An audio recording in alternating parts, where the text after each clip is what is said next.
Terima kasih Tan Sri Speaker. Agak lumayan ramai yang boleh berbahas. Alhamdulillah.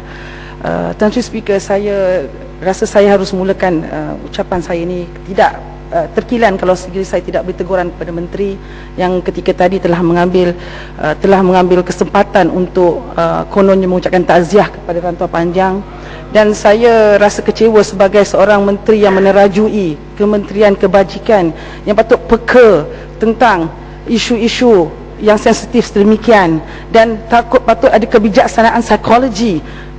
Jangan mengangkat perkara-perkara ini dalam dewan ini, dan saya minta menteri lah berjumpa dengan rantau panjang dan cuba sampaikan hasrat yang lebih ikhlas, bertemu dengan beliau dan membetulkan keadaan. Saya minta ini harus menteri berterima dengan lapang dada dan melakukannya dengan seikhlas mungkin. Saya juga ingin menegur menteri kerana menteri bersikap untuk mengungkit-ungkit. Memanglah kerja kebajikan, kerja Kementerian Kebajikan untuk memberikan kebajikan kepada rakyat. Itu memang tugas. Apa yang kita bangkitkan adalah untuk mempertingkatkan lagi. Isu-isu yang dibawa tadi adalah isu-isu yang mengatakan bahawa kes-kes tidak selesai. Jadi harus kenapa kita melenting untuk mengungkit-ungkit? Jawab ajalah bila boleh selesai. Boleh tambah ke tak boleh tambah. Dalam pada itu saya juga ada 10 kes kebajikan masyarakat daripada Johor Bahru, 10 kes keluarga India 1,5 tahun tidak selesai. Mereka meminta bantuan. Adakah ini katakan kerajaan anti nasional? Jadi ini kita tak mahu ini terjadi. Dan saya sambil itu juga saya terima satu SMS ni dalam Sinar Harian hari ini menunjukkan bahawa ada 140 orang, 26 keluarga di Ulu Yam yang mana 6 je anaknya bersekolah. Jadi kita minta menteri, tindakan-tindakan ini menteri harus lebih peka dan menyelesaikannya. Namun demikian saya juga tidak mahu menteri terikat dengan kerja-kerja administratif dari aspek kebajikan. Kita nak menteri lebih progresif, memikirkan dasar-dasar keluarga negara, memikirkan dasar-dasar kanak-kanak negara, memikirkan dasar-dasar community empowerment. Inilah dasar-dasar yang kita perlu ada daripada kementerian agar rakyat kita lebih dapat kita garap ataupun kita didik agar keadaan sosial kita tidaklah begitu parah seperti sekarang.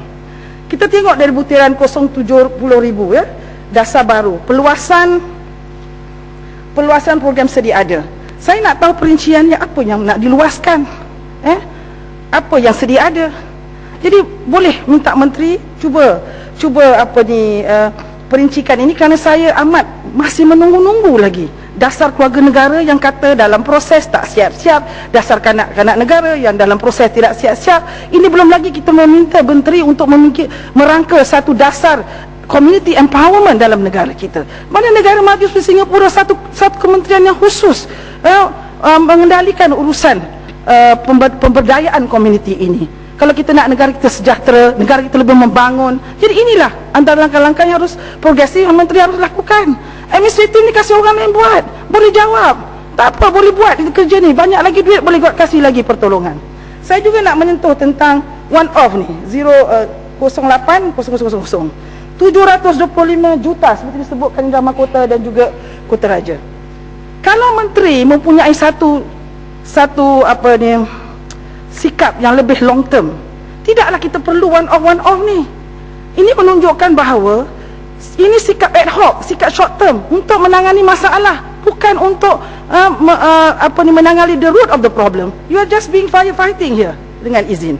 Kalau adanya dengan one off ini, kalau wang yang ini boleh digunakan untuk dasar-dasar yang lebih menyeluruh, dasar-dasar yang lebih membangun, InsyaAllah negara kita akan lebih maju. Saya juga kecewa dalam one off ini banyaklah NKRA, LIH, low income household kononnya. Kes Penan pun masih tak boleh terselesai lagi. Kalau NKRA ini apa salahnya selitkan kes Penan yang mana tertunggak masih sekarang lagi gadis-gadis Penan itu tidak dibela nasib mereka, sekolah-sekolah mereka tidak lagi dibela. Kenapa kementerian tidak boleh melaksanakan apa yang telah dijanji dalam plan tindakan yang telah diteliti dan telah dibuat kaji siasat? Jadi inilah yang menjadi keraguan kita, menteri. Bukan kita kata menteri tak buat kerja, memang siapa pun duduk dalam kursi tu kena buat kerja. Tan Sri Speaker pun buat kerja duduk situ. Kalau orang lain duduk pun kena buat kerja juga, sama juga. Jadi janganlah terlampau riak. Terlampau riak mengatakan saya buat ni sebab itu. Bukan. Memang itu menjadi tanggungjawab menteri untuk lakukannya. Janganlah kita nak mengatakan bahawa kita buat ini dengan duit sebenarnya. Itu duit rakyat, bukan duit menteri.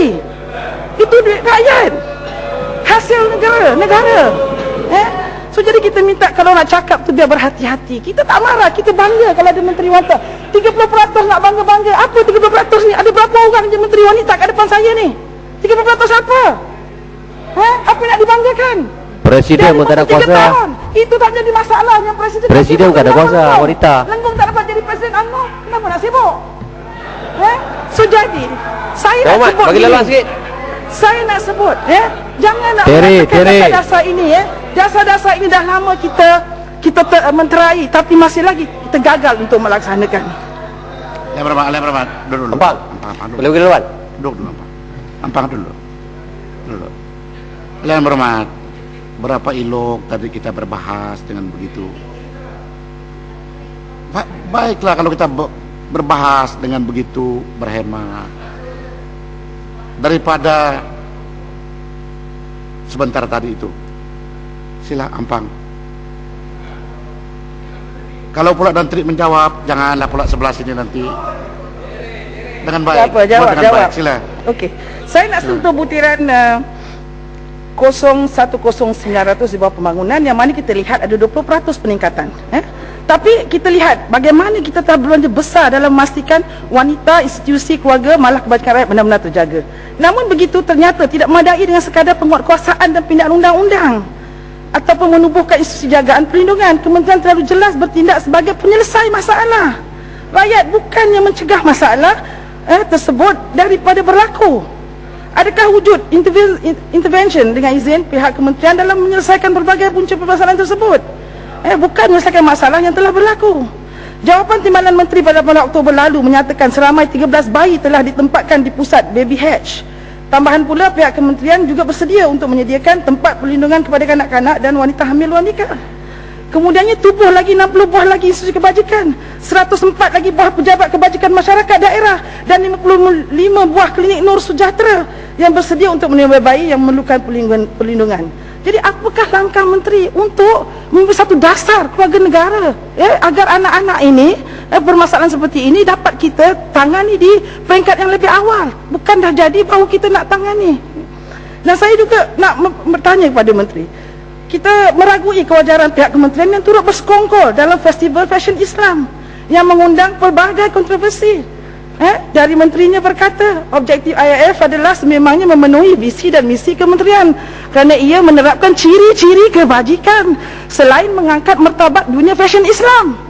Adakah betul menteri ini akan memartabatkan dunia fashion Islam dengan pakaian-pakaian fashion yang ditunjukkan tidak sama sekali reflect, mencerminkan ianya bahawa ianya adalah untuk fashion Islam seperti saya sebut dulu. Kalau dulu ada Islam Hadari, sekarang Islam First Lady.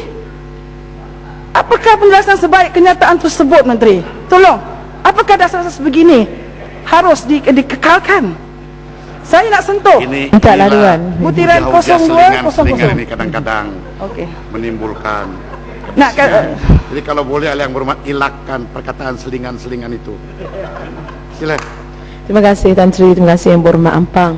Saya tertarik apa dengan yang disebut oleh Yang Berhormat berkenaan dengan festival fashion, Islamic Festival Fashion yang diadakan di Eropah.